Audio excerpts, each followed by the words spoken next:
All right, excellent. I think we'll go ahead and get started. Everyone seems to have joined for now. And so thank you everyone for joining us. It's our first webinar of our 2021 webinar series. And the reason we're having this webinar series is to tell you a bit more about the hub, what we've been doing at the moment, what we've been working on, and our current share raise, the Community Energy Fund 2021, which is all geared up towards building Ray Valley Solar, our very first solar park. So we ran a webinar series last year on Project Leo. You may have seen that, you might have not. If you haven't, they were all recorded and put on our YouTube channel. We'll pop a link in the chat if you do want to go and catch up on those. There's lots of really good info about Project Leo. And we're going to record tonight's webinar as well. Just be aware of that. If you do contribute a question, it will be on the recording. So we're going to do our best to take questions during the webinar. If you have a question, do pop it in the chat box and we'll do our best to answer as we go through, and we will also have some time at the end in case we've missed any. So tonight we've got Low Carbon Hub CEO Barbara Hammond and Social Impact Director Saskya Huggins, and they're going to be talking to us a bit about just what the hub does, what it's been doing, its vision and impact recently, as well as some more information on the share raise and the share offer. So over to you guys. Thank you so much, Zoe. So see loads of familiar names in amongst participants, but also some new people. And so we're going to be starting by actually giving you a quick overview of the Low Carbon Hub for those of you who may not be familiar with our work, talk about some of the really exciting innovation projects that we've currently got underway, and then particularly go into the detail of the current share raise that we have going and how that's going.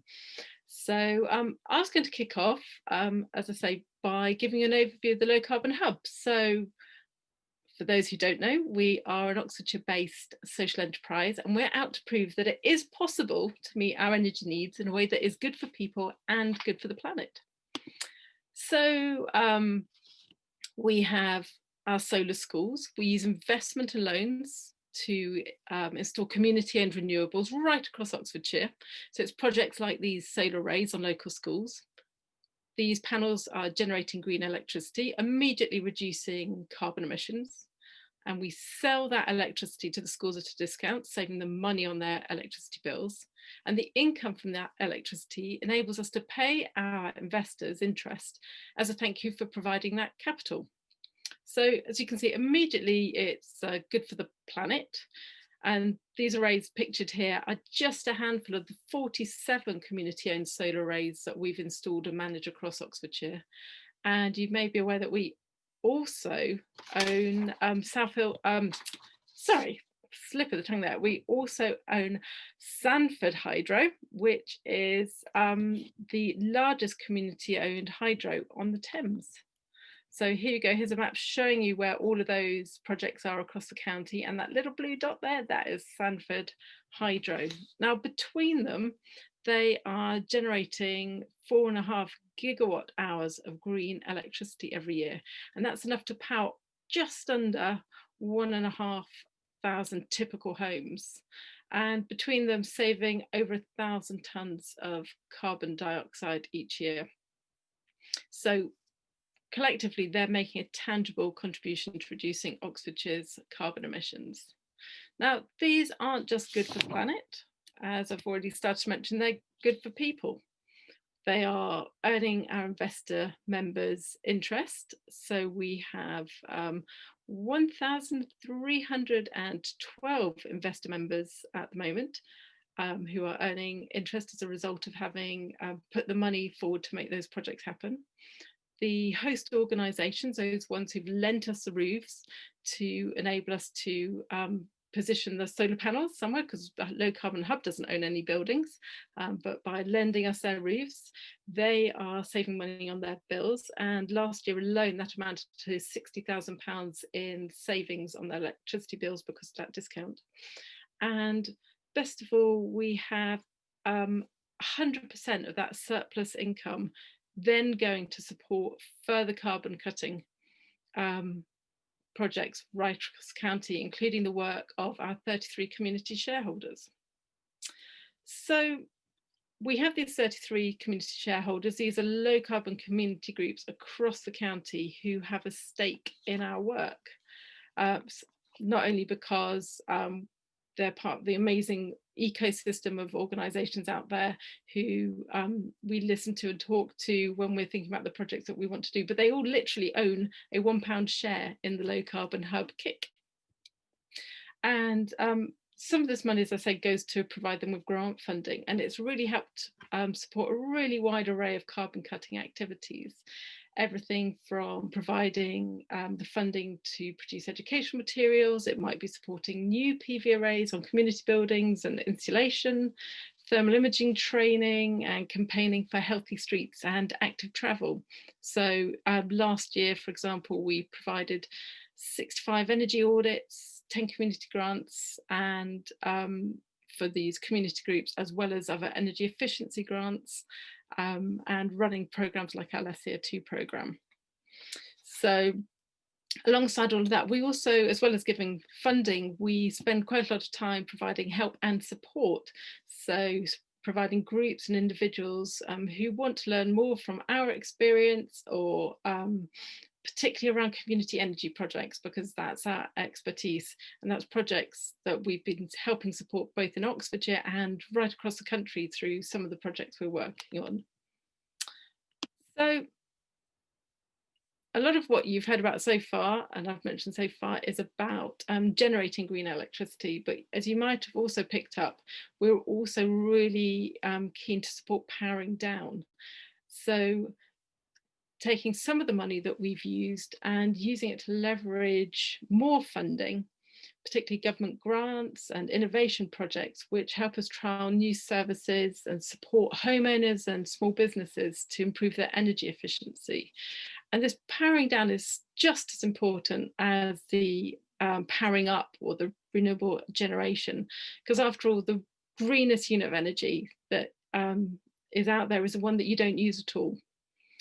So as you'll see, we've got things like Cozy Homes, which is working with a number of partners to help able to pay homeowners reduce the carbon footprint of their home. Energy Solutions Oxfordshire is a pioneering new project for SMEs. Less CO2 is working with Ashton, the sustainability charity to support school projects, and Ox Futures is with a number of project partners, all working to support SMEs and grow the local low carbon economy. All of these projects, if they've got one thing in common beyond saving carbon, it's about collaboration. And collaboration really is at the heart of what we do as the Low Carbon Hub.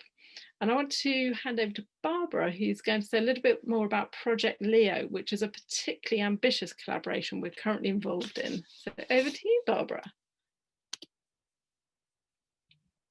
Thanks, Saskia. So one of the things that we're very clear about at the Low Carbon Hub is that we don't go for any grant funding or any innovation funding unless that programme is focused where we want to focus. And we've been very lucky with the way that we've been able to prepare ourselves to anticipate some of the major grant funding coming through government, which has really helped us to establish ourselves as a force for good, I think, in Oxfordshire and beyond. And that approach is sort of typified by the Project Leo programme that Saskia was talking about. Leo means Local Energy Oxfordshire, and it's one of 3 now, because one has fallen by the wayside, unfortunately, 3 smart energy demonstration projects that the government is funding as part of its Industrial Strategy Challenge Fund through a programme called Prospering from the Energy Revolution. So what we're doing in Oxfordshire is, we've said through Leo, demonstrating a smart local energy system, a local energy market for trading what are called flexibility services. And I'll explain a little bit more about that in a moment. Sorry, if you could just go back a slide. I just wanted to finish off that preamble by pointing out what an amazing collaboration project LEO is. It's led by Scottish and Southern Electricity Networks, who manage our distribution network, the wires and switches that form the system that bring the energy right into our homes and businesses in Oxfordshire, but also wonderful local partners that we've been working with forever, like the City Council, like Oxford University, Oxford Brookes University, the County Council, and then including a big energy company, EDF, and also small startups who are trying to make their way in the new energy system in terms of Origami Energy, Nuvei, and Open Utility or PICLO. I won't explain any more about those particular partners now, but if we could go on to what Project LEO is there to do. Thank you, Saskya. So what we're trying to work out, and the brilliant thing is that in the first 10 years of the hub's existence, we have got to the point where everybody is agreeing that we can move from a centralized fossil-based power system that chucks out huge amounts of carbon emissions every year to this sort of energy system, which is reliant on a huge number of decentralized energy resources. And the sea change over the last 18 months or so is that everybody in the UK now agrees that we can make that change, that we have the resources to do that. A large part of that is due to our really amazing wind resource, particularly offshore.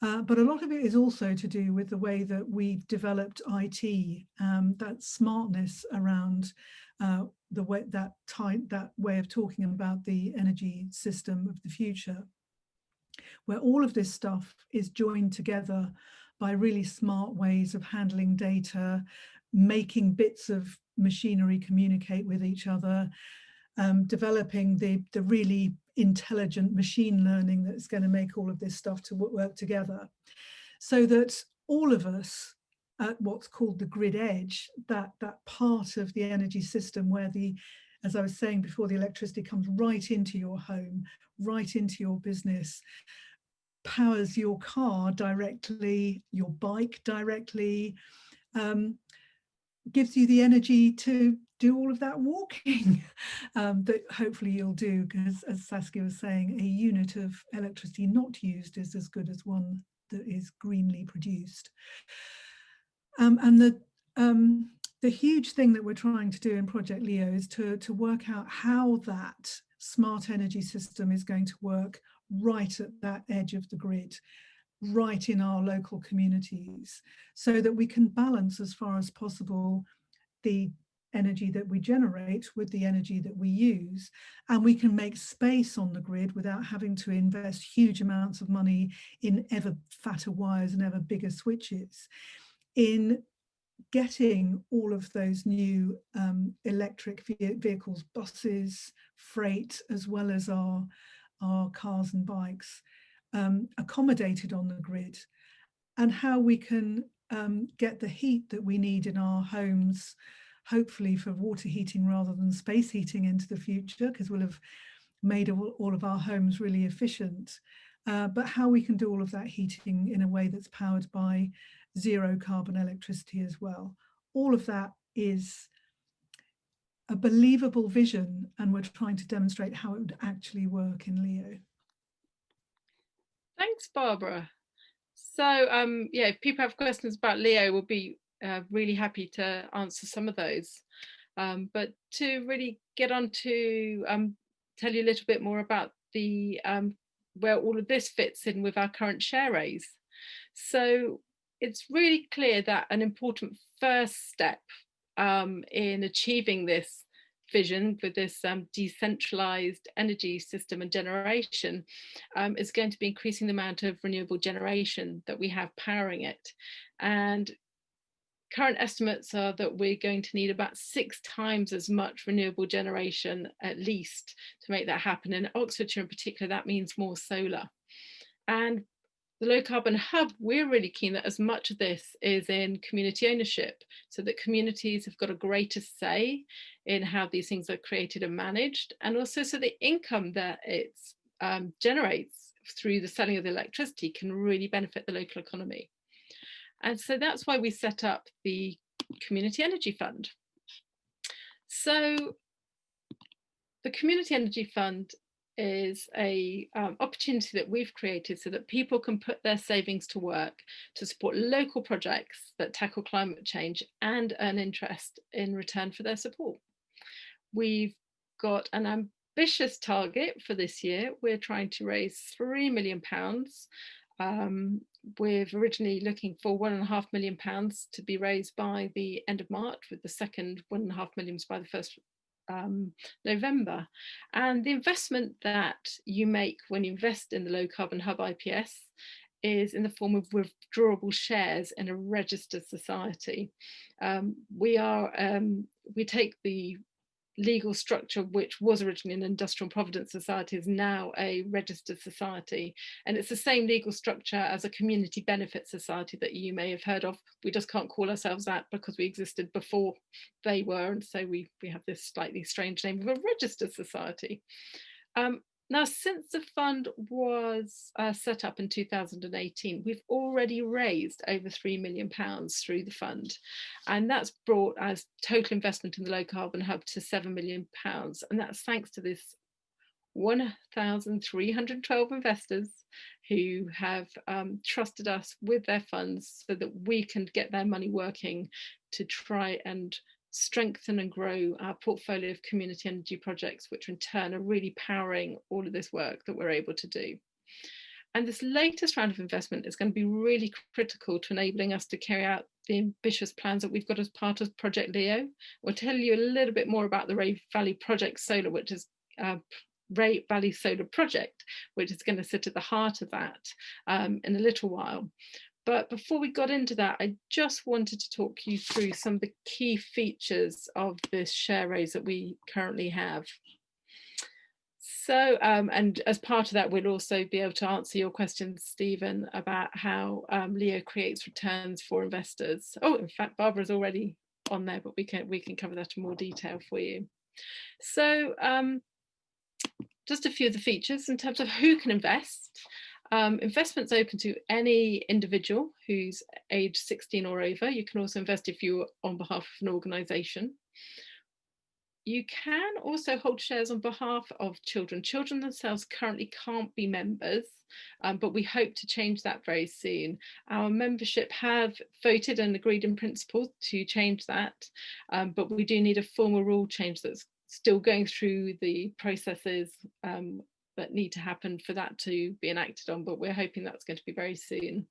And also you must have a UK bank account, this to help us to be able to make the interest payments in a way that is financially viable for us.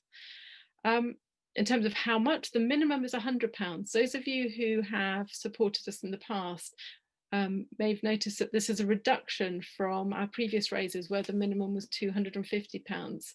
This has been made possible because we've now launched an online investor portal. So whereas before most of our administration was done through post, we've now got the online portal, which has really reduced our administrative overheads. And we're really pleased about that because it means that we can encourage people who perhaps £250 is a real stretch, but £100 is a little bit easier for people to invest. And so we hope that it's made it more accessible. And we've been really pleased to see already with the people who have invested to date that there has been real interest at that £100 mark. And we hope that these are people who will stick with the hub and may become sort of right at the core of our membership in the future. So that's the maximum, the minimum. The maximum for those with really deep pockets, you can invest up to £100,000 in the Low Carbon Hub, and that is the total amount. So if you've invested in the past, that's the total holdings can be no more than 100,000.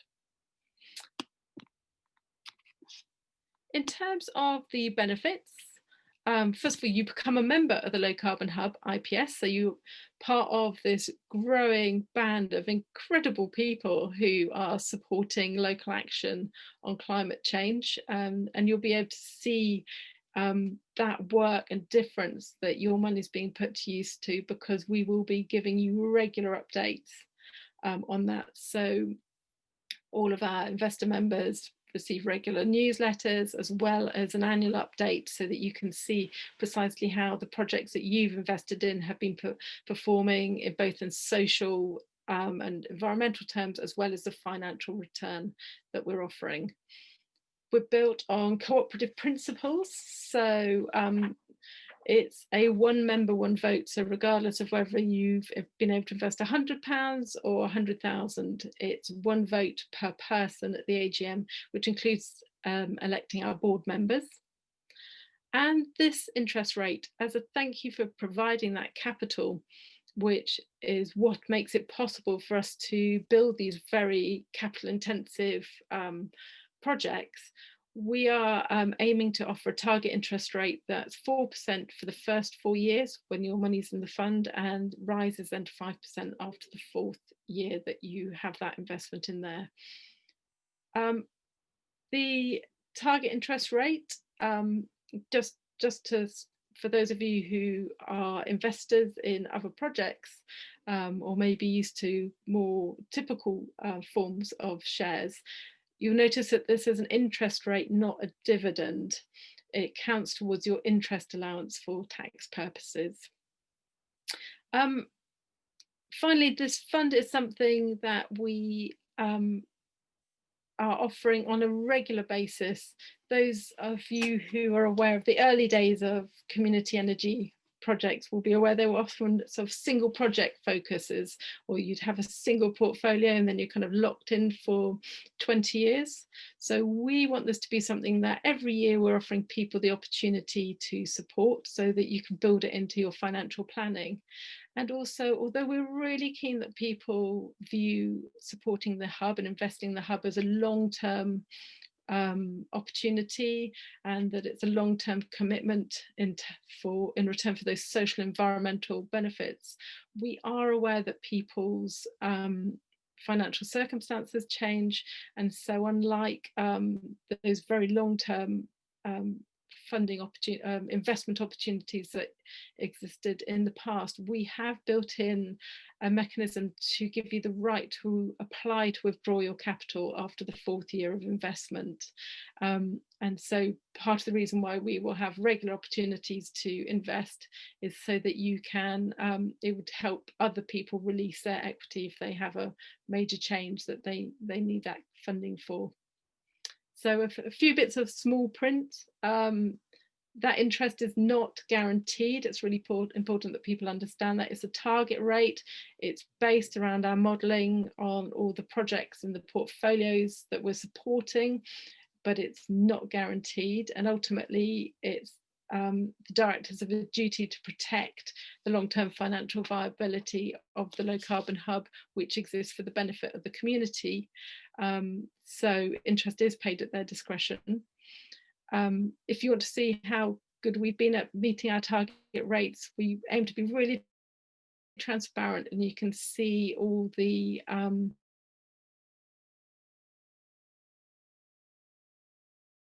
read on our also to stress that this right to apply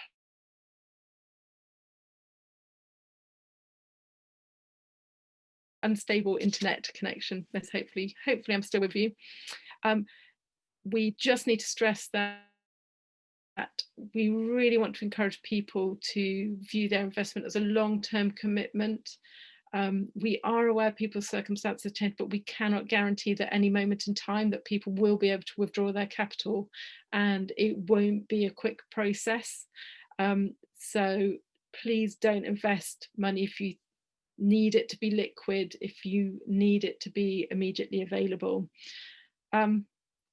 So that's a small print, but we hope that we haven't put you off, but we want everyone who invests to go in with their eyes open, aware of what both the benefits and the various criteria linked to the fund are.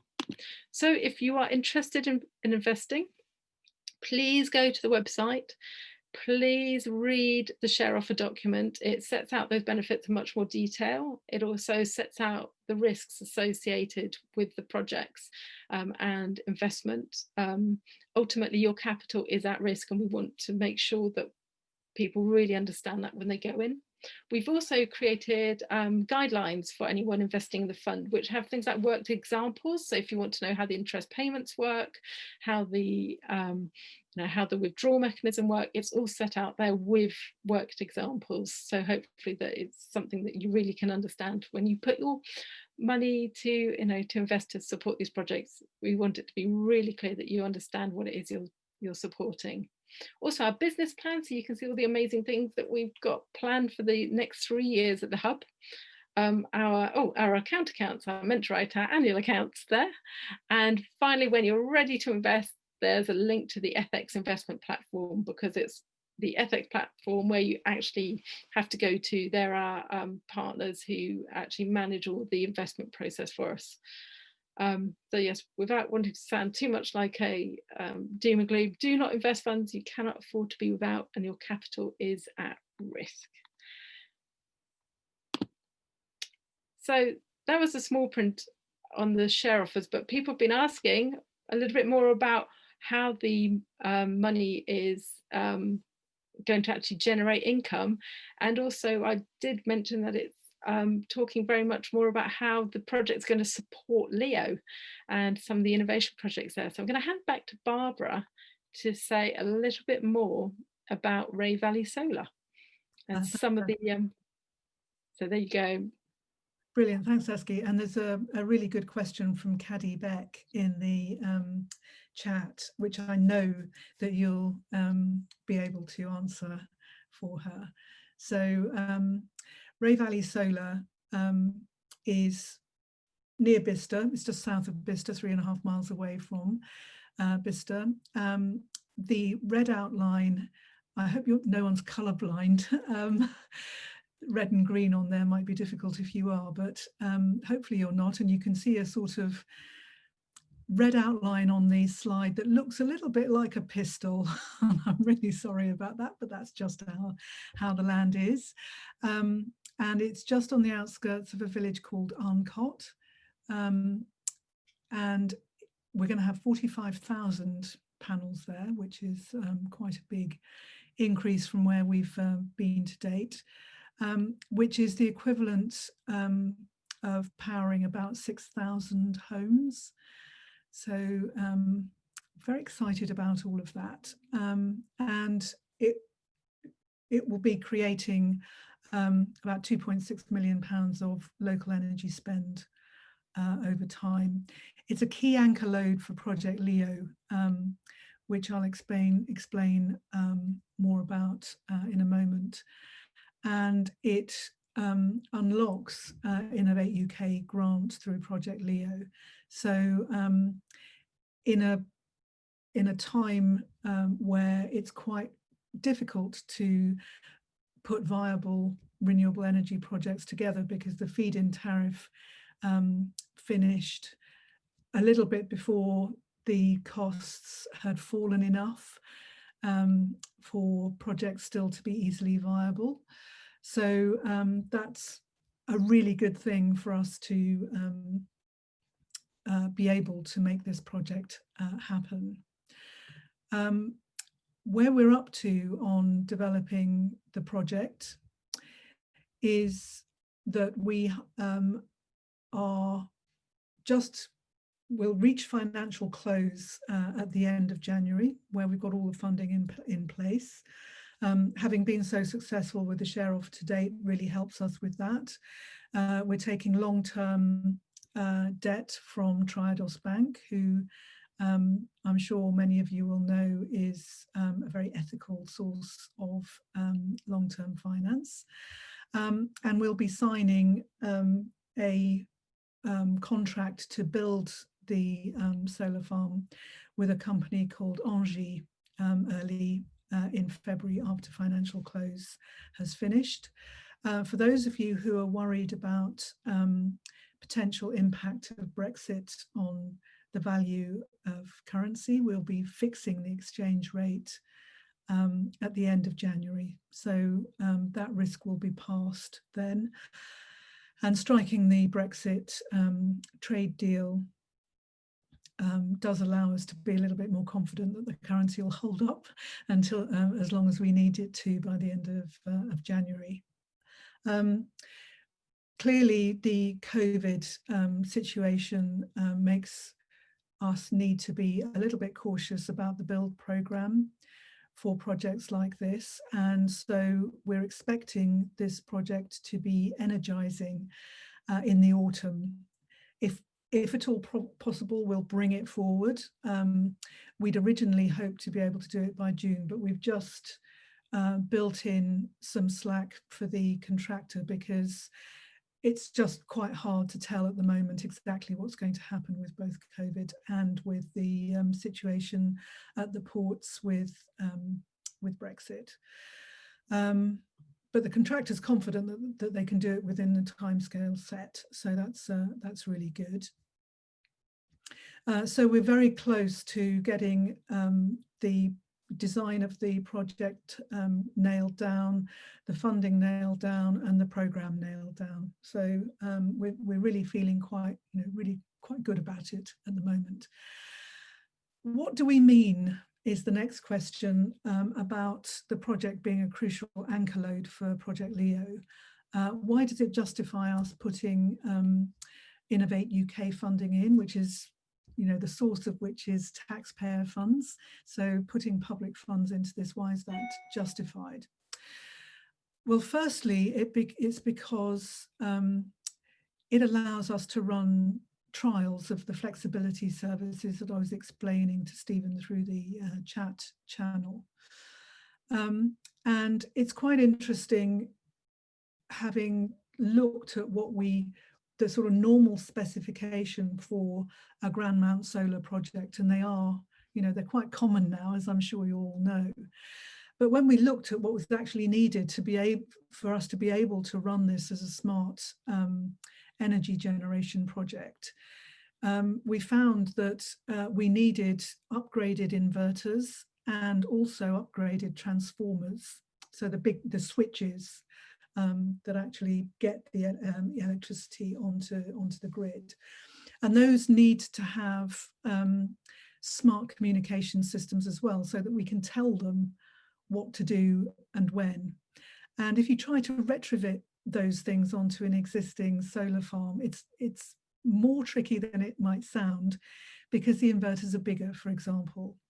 So we've taken the decision to increase the capital expenditure without impacting on shareholder returns, in order to be able to do that and to make sure that we can deliver the flexibility service trials to Leo that are required. So that's the first thing, and it's really, really important, so that we can do that smart connection to the grid. We can really understand the data in real time, alongside data coming that SSEN are just working out how to get out of their substations, so that we're really getting a sense of how this new system is going to work. And the other thing that we'll be able to do technically is to find partners in the primary substation area that we can work out how to match with them, in terms of, if a business partner wants to switch their energy up, we can switch our generation up, or we can work out what benefit we would get from storing that. Or we can buy export capacity from somebody who doesn't need it when we need it, to be able to export as much as possible from the solar farm when the sun is at its best, the sunshine is at its best. So that's the first thing. Second thing is, it became very obvious quite quickly when we started on Project Leo, that another issue is how long the contracts need to be able to make a project what we call investable. So having somebody signed in at the very beginning of the project to buy the power from the project for as long as possible into the future really ensures that shareholders will get their money back. But equally, if you sign into a project now with what's known now about how a project might work, just simply exporting energy to the grid whenever it's generated, you can quite easily put a contract in place that's quite inflexible and quite difficult to change as we get new ways of working becoming more common. So one of the things that we've been looking at is how we can test innovative, long-term, local, hopefully for our local institutions to become carbon neutral, power purchase agreements that would really harness local generation consumption to make those local community-owned projects financially viable without the need for subsidies like the feed-in tariff. And that's really exciting, getting that really local generation and buying of energy going for the benefit of everybody is just such an exciting thing. And we're very lucky to have local institutions and partners collaborating as part of the consortium who are keen on doing that with us, hopefully. So cross fingers that we'll get that in place. We'll also be able to look at all of the data coming out of the project to see how batteries would work with the solar PV. The planning permission that we've got for Ray Valley Solar includes approval for 20 megawatts of battery storage to go alongside the PV. It's not yet really clear what the financial model is for putting that size of battery storage in, and that's one of the things that we'll be able to model with all of the data that we get from Project Leo. And if we can prove a model, we'll be wanting to install batteries as soon as we can. And then all of the learning from that creates repeatable for the low carbon hub and replicable for other people all across the UK business models for community energy projects of this sort at this scale. And that's just priceless. As I was saying, we'd already found that making, getting the latest inverters and the latest transformers allows you to do this sort of, technically to do this sort of project.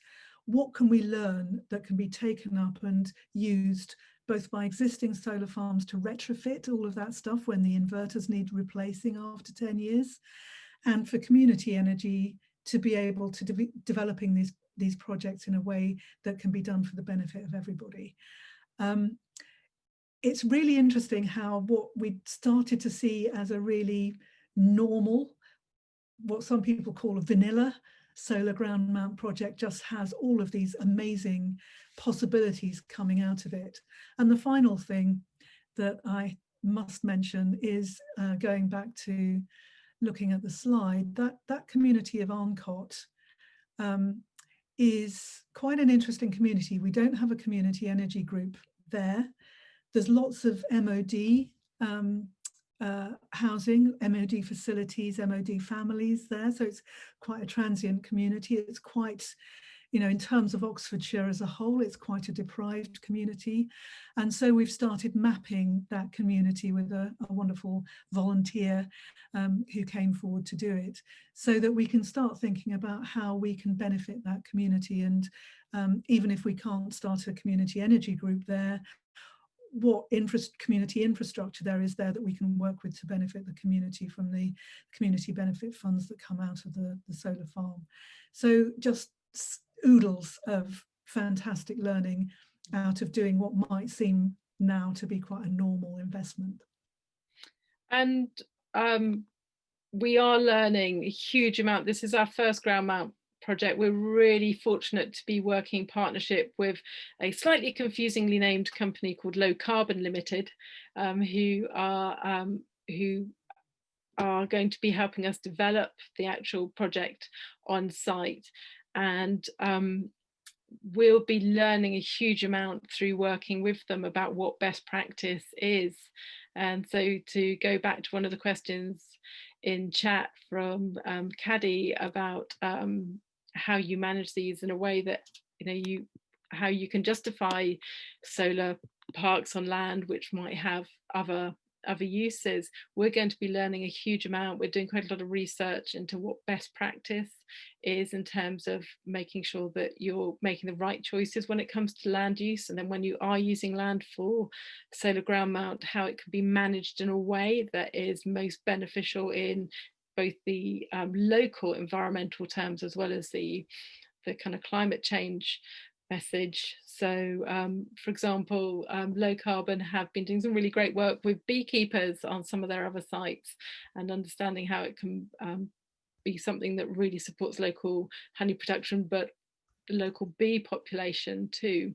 So lots of things that we need to learn about, and that's was something that when we first embarked on this project, we did survey our members to understand what concerns or what thoughts they might have and where they'd like us to concentrate as we were developing this project. And these were concerns and areas that they were really keen that we kept an eye on. So making sure what is the best way to manage those sites, how do you make those decisions about best practice on land use, and how do you really make those maximize the benefits in terms of energy production, in terms of the environmental impact and positive impact that it can have. So that's why making sure that there is at least a potential for battery storage for when that is something that becomes financially viable, something that we can really focus on.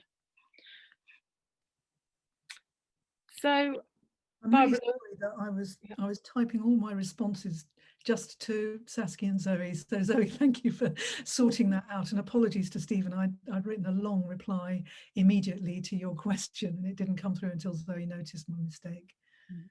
So we are going to be around for more questions, but just before we finish, we have just launched a new animation, 2 minutes 9 seconds long, which we hope encapsulates a lot of what we've said over the last 40 minutes.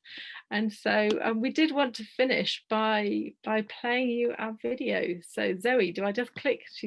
Zoe's our technology whiz. Do I just press play? Yes, hopefully. Hopefully this will work for you. What can I do about the climate crisis? It's the question we're all asking ourselves. We each try to do our bit with our time, our choices, and our money. These small steps all help, but we also need large-scale change, ambitious new ideas and approaches. Here at the Low Carbon Hub, we're pioneering a bold new way to tackle one of the biggest challenges of all: how to accelerate the transition to a zero-carbon energy system. Investing in green energy to increase renewable energy generation is a crucial first step, but we can't stop there. At the Low Carbon Hub, we do things differently. We've created a powerful feedback loop which makes every pound you invest go further.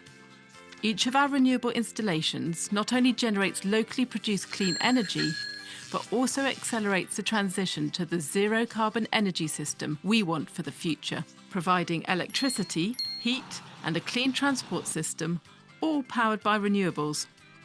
And it doesn't stop there. The installations also produce an ongoing income, which is reinvested in further projects, helping local organisations become more energy efficient, funding green innovation and backing further community energy projects.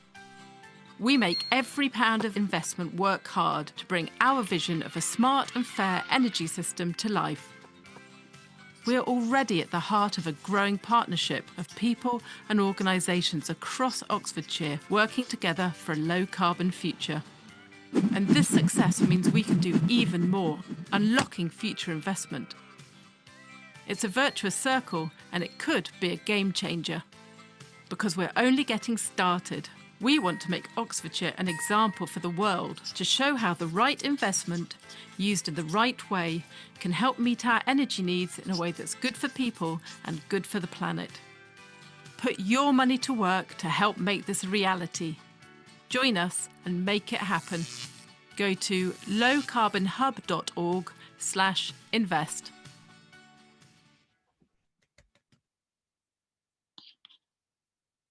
If anyone had a question that they posed earlier and felt we haven't yet answered it fully, do let us know.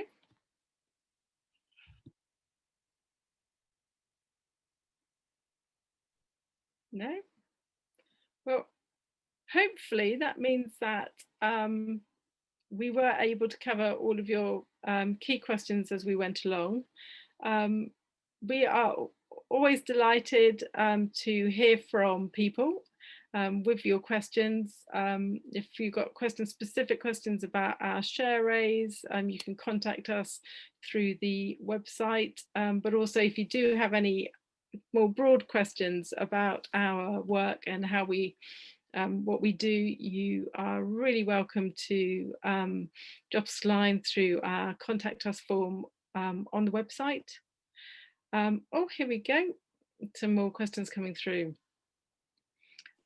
Yes, absolutely. That the way that the immediate environment around the park, underplanting, what you can do at the margins of the site are all going to be really key to how we really help with that local biodiversity. And we will be very much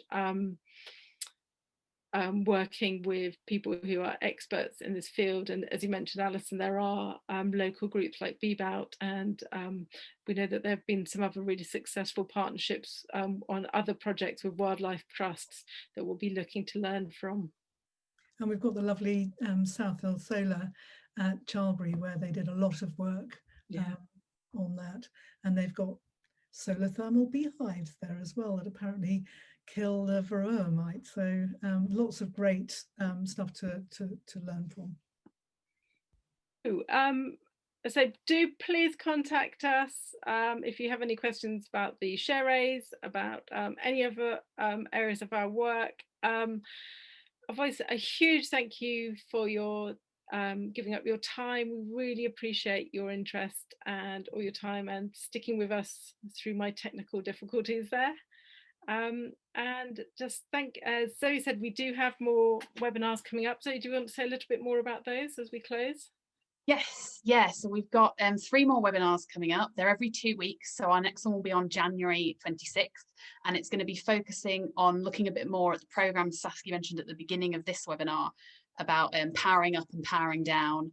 So we're going to be taking a bit more of a look at Oxfordshires, Cozy Homes, some of the schools we've been working with, and the Less CO2 programme, as well as our brand new programme, Energy Solutions Oxfordshire, or ESOX. So I've just popped the link in the chat if you do want to sign up to that. I'll send around reminders as well, and send around the recording of this to you all later. And for anyone who's interested in the detail of the Ray Valley Solar project, at the beginning of March, one of those sessions will be by our colleague Tom Heal, who is leading the project development, and will be able to answer many more technical questions related to the park. So do please join us for that as well. Excellent. Thanks so much everyone for joining us, and enjoy the rest of your evening. Thank you. Thank you. Bye. Bye-bye.